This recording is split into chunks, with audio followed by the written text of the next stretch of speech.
Hi, thank you for joining us. The legal matters are what we're looking at on a Tuesday, and with all those details, here's Advocate Lance Brogden. Hi there, welcome to Mansfield Today.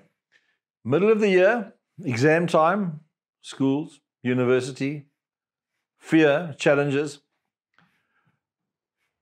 I'm doing a matter at the moment which involves a very good school in Joburg, well-known school, and the parent has asked me to intervene, feeling that the teacher is not accommodating or treating the student, in other words, my client's son, properly. That's just a broad example of how it happens. So let's discuss this. Today I want to discuss the relationship between teacher, parent, and scholar or student.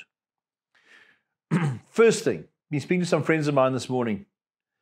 Every individual is unique. Unfortunately, the systems are set up to almost put you all in certain boxes and very wide, large, and deep boxes.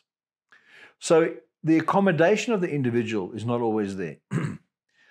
Your kid comes home and says, Mrs. K is an absolute horrible human being, treats me like crap, unfair to me, really doesn't like me. Maybe so. So let me take a few steps here. Step back.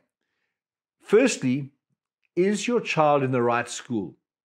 You might have the means and put your child in a very, very good school, well-renowned school, but maybe that school is not the perfect match for your child. Once again, a discussion I had this morning. Some children are better suited to homeschooling. Don't look down on it. Don't question it. Some children have certain learning disorders, not because they are stupid, maybe because they're highly intelligent. They are bored in that class. They need special type of attention. Not every teacher is a psychologist, a psychiatrist, sitting with 20, 25, 30, 35, in some cases 40 children in the class, and can identify each one of these kids and their skills. The core of it all is that the student, the parent, and the teacher, in some form or other, have to work as a combined unit. So let's take a step back, like the instance I'm talking about now.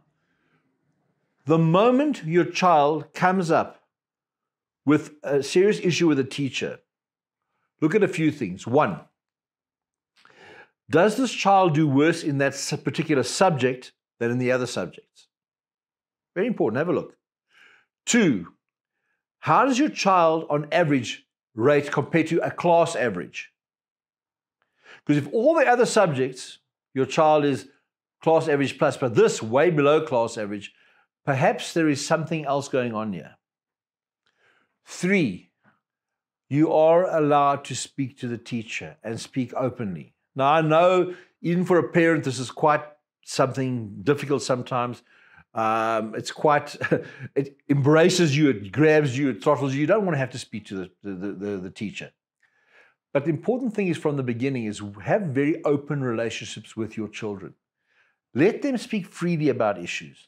Let them come to you and say, I'm having a problem with this teacher. Then you must say, why? Is it the subject?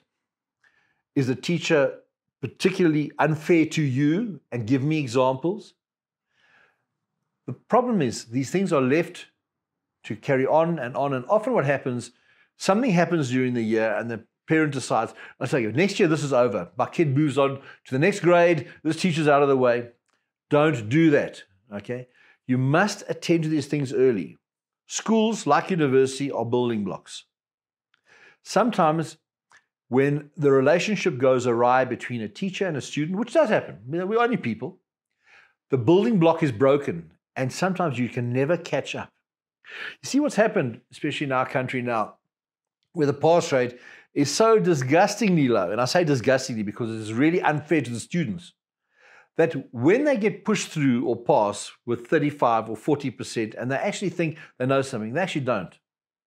Then there's an expectation, ongoing expectation, that the system, the school, the teacher, the government must make them perform allow them to perform, get them jobs, get them into university.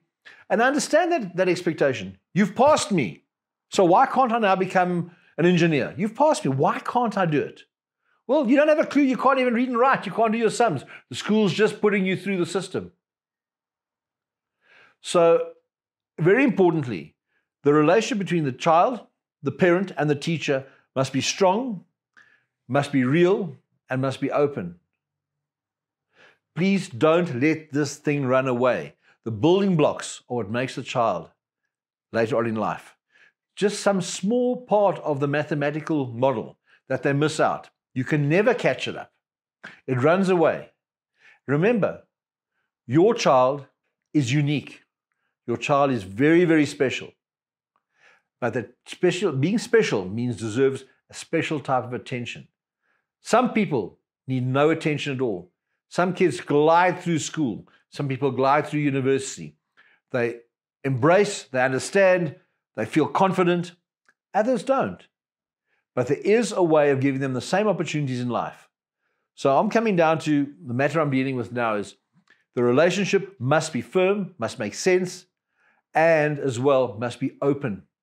When your kids are there, you can tell your teachers, feel free to speak to me as the parent if my child is battling. Especially if you have a child that isn't necessarily going through school with ease and comfort and sliding through. Tell the teacher, please, if you're seeing my kid is battling, phone me, call me. I will be there in a flash. It's worth it. Those building blocks are the building blocks for your child through life, becoming a parent of their own, becoming a grandparent, and finishing off their life. If the building blocks are wrong, you don't catch up. Guys, look after your children, look after each other, and work closely with these institutions for the good of all. Thank you.